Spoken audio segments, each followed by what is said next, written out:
everyone, welcome back to Steins Gate. In the last episode, we found Makise Kurisu was not really dead. She was a zombie! Oh! Okay, she wasn't a zombie, but she's alive and she's giving a lecture, so let's get into it.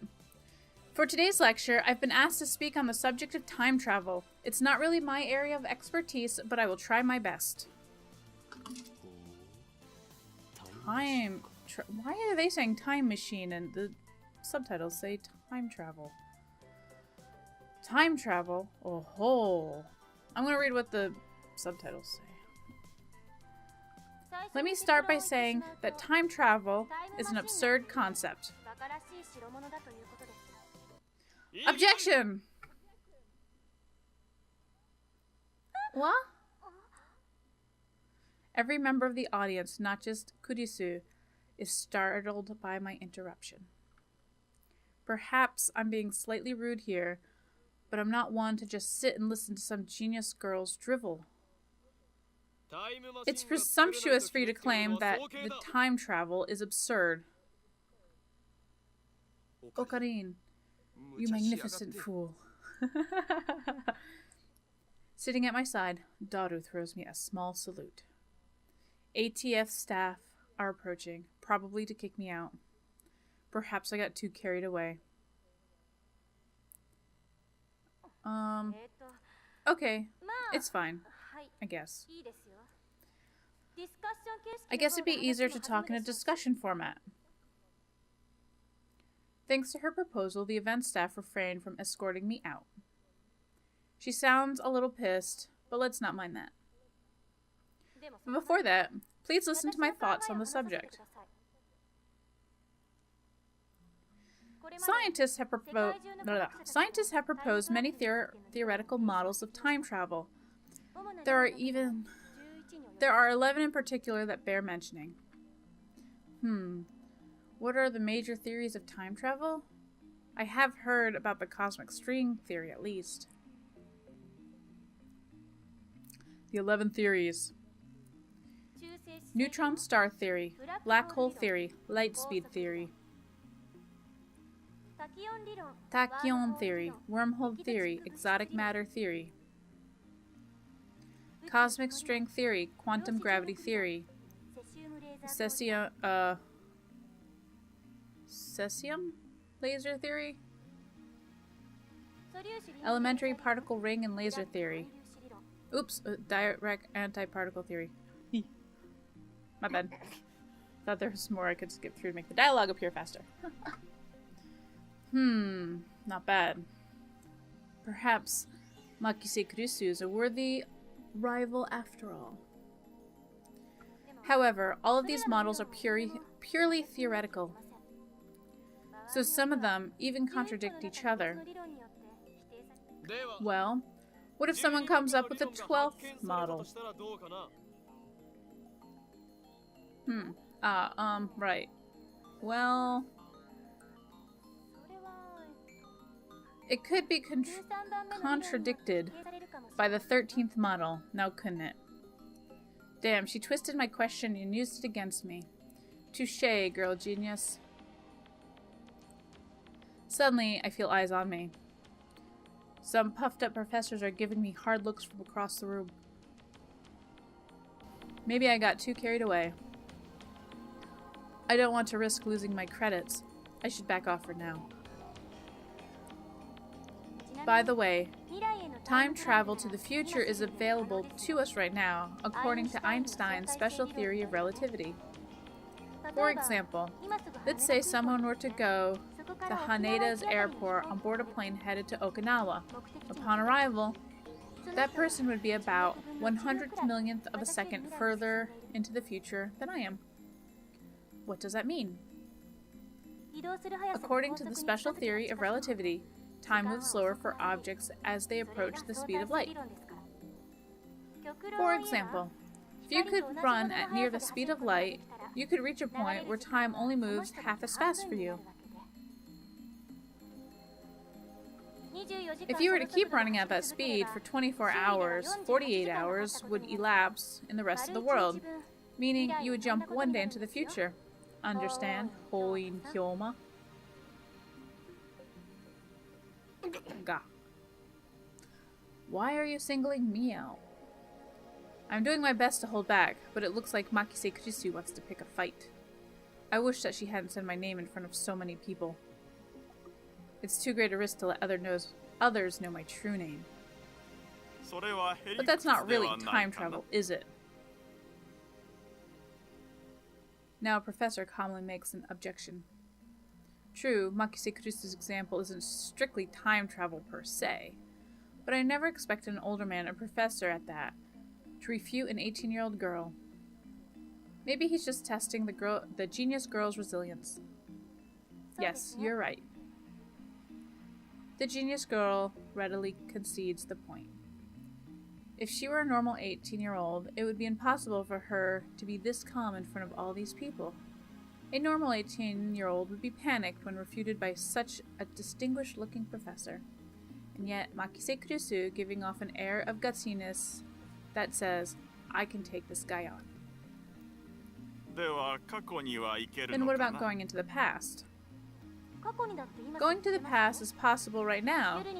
Take a look at the sky at night. You can see lights from tens of thousands of years ago, can't you? That's not time travel either. This time it's a nearby student who objects. Well, I was just getting started. Was it me, or did Kurisu look a little nervous just now? Let's say that we wanted to make a machine that could physically transport people through time. What would we need? The best candidates for this are cosmic strings and wormholes. A cosmic string is a string-shaped crevice with extreme mass. A string-shaped crevice? That must be how they enter our universe. But do cosmic strings really exist? The crevice is about as wide as an elementary particle. It is about as long as the diameter of a galaxy. It has immense mass, so it distorts space-time. If you were to travel through that distortion, you can make a full circle around the string in less than 360 degrees. In short, you could do something resembling a warp.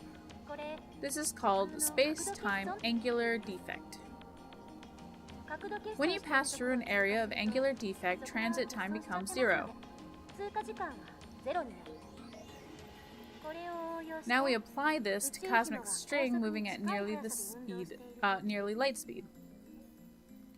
According to the special theory of relativity, time will flow slower for cosmic string in relation to its surroundings. Therefore, passing through the area of angular defect would cause the transit time to become negative instead of 0. In other words, you will arrive in the past after transit. If you use 2 cosmic strings, you can do a space defect jump. If you loop back to your original location, you can return to the same time you started revolving. And that, roughly speaking, is time travel by means of cosmic strings.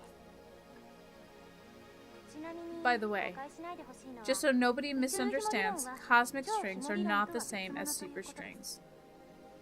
Now then, you need 3 things in order to travel to the past with cosmic strings. First, the cosmic strings themselves, 2 strings to be exact. By the way, they are hypothesized to exist only where the universe was first formed, so they might be a little hard to find. Second, you would need the energy required to make them move at near speed of light. How much energy do you think you need to accelerate something as long as the Milky Way to near the speed of light? I'm pretty sure it's a little more than 1.21 gigawatts. This earns a few chuckles from the audience. Third, you need a spaceship capable of reaching these cosmic strings and returning. With the time traveler alive, of course. What do you think, Hoin-san? Care to take a challenge of cosmic string time travel? Like that's even possible. And why the hell is she addressing me? I wasn't even the one who jeered her this time. Looks like Hoin-san doesn't want to take the challenge. In that case, let's consider wormholes. They may be a little more realistic than cosmic strings. By the way, Hoin-san, do you know what wormholes are? No, don't ask me. I'm trying to hold back here. Since I've been challenged, though, I can't leave the question unanswered. It's like a shortcut through space, right? Yes, that's correct. Whew, I got it right. I sigh inwardly in relief.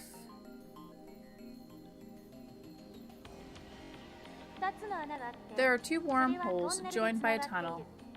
No matter how far away the wormholes are, transit time through the tunnel is 0.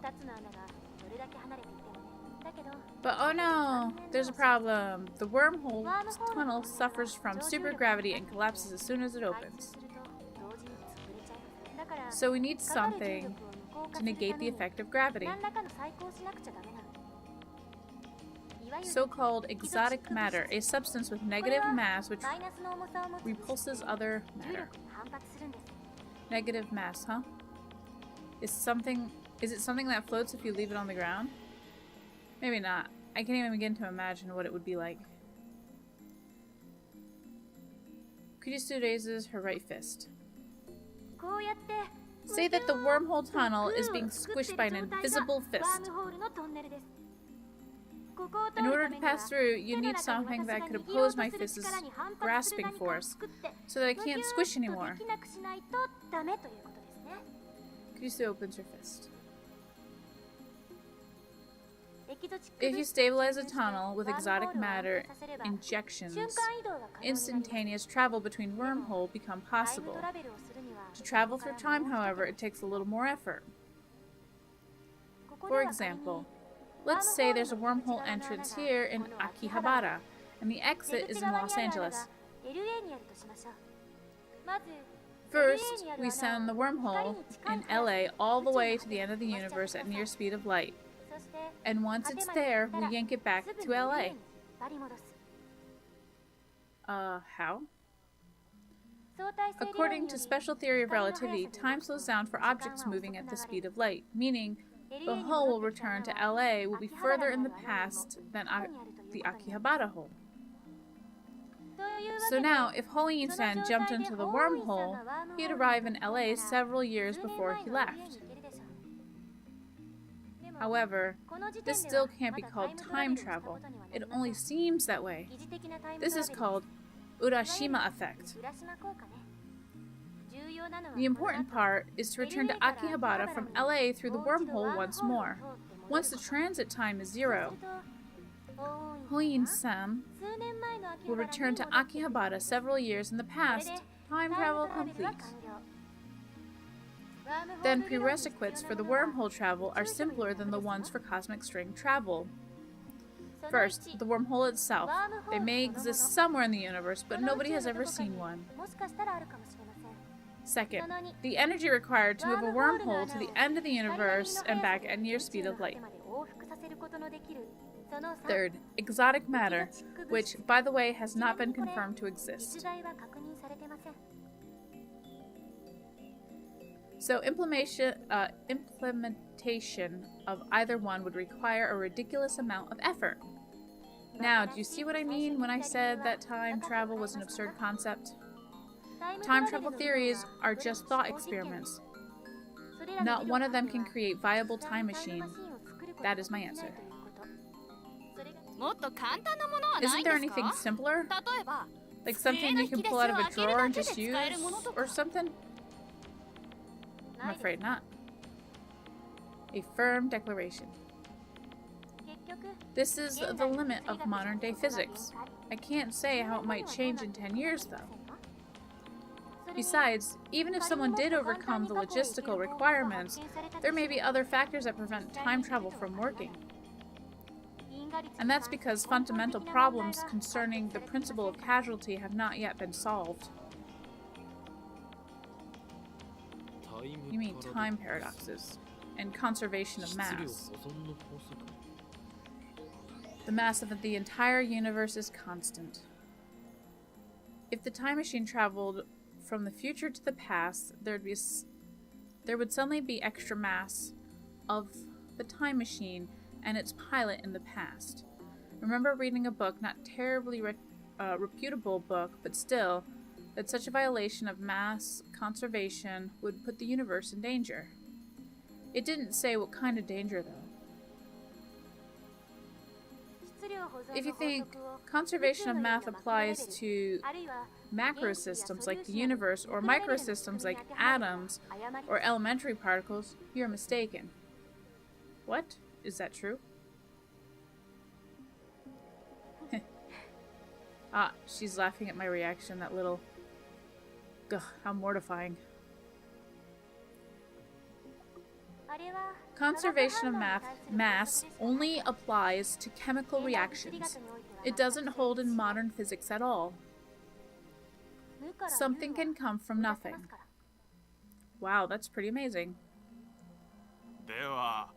Then what's the problem?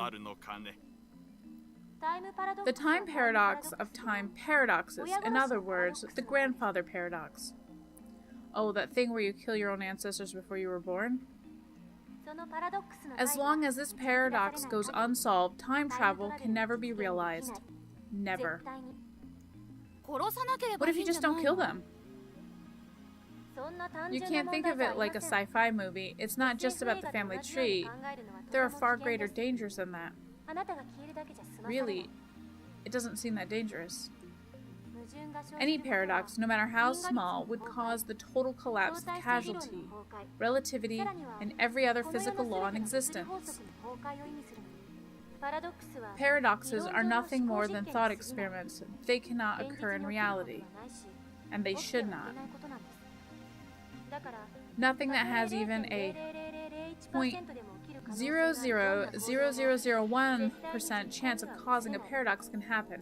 The universe won't allow it. Wouldn't you say this is the logical conclusion? There may be loopholes, like parallel worlds or self-consistency principle, but those seem too much like fantasies for me to accept. I grind my teeth. When I see Makise Kurisu looking at me with her composed expression, I avert my eyes. Looks like I have no choice but to concede. Makise Kurisu is truly a genius. I ended up listening to all of Kurisu's lecture at the ATF. After the 2 time travel theories she introduced at the beginning, she explained the rest with equal eloquence. She seemed a little nervous at first, but that was quickly changed as she spoke. By the end, she was an impressive lecture. So impressive that you wouldn't think that it was an 18-year-old's first time. She did well to respond to my malice questions with sarcasm. She's got guts. Wait, why am I praising her? Leaving that aside, I saw Makise Kurisu dead, and yet she's alive. My memories don't mesh with reality. And not just Kurisu, my conversation with Daru and Mayuri didn't make sense either. Everything would be solved if I just told myself that what I saw was a dream, an illusion. It never happened.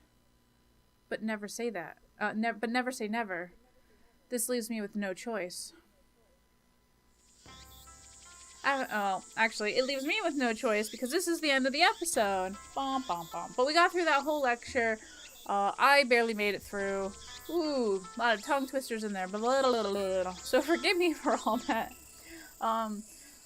But yeah, this is interesting. I like it. I love things that include sci-fi space travel and also use, I don't know, real scientific theories and explanations. It's kind of fun. But anyways, if you are enjoying the series and you want to see more of it or more from me, then please subscribe and do the YouTube stuffs. And in the next episode, we'll see what's up with this cool looking shrine. See you then!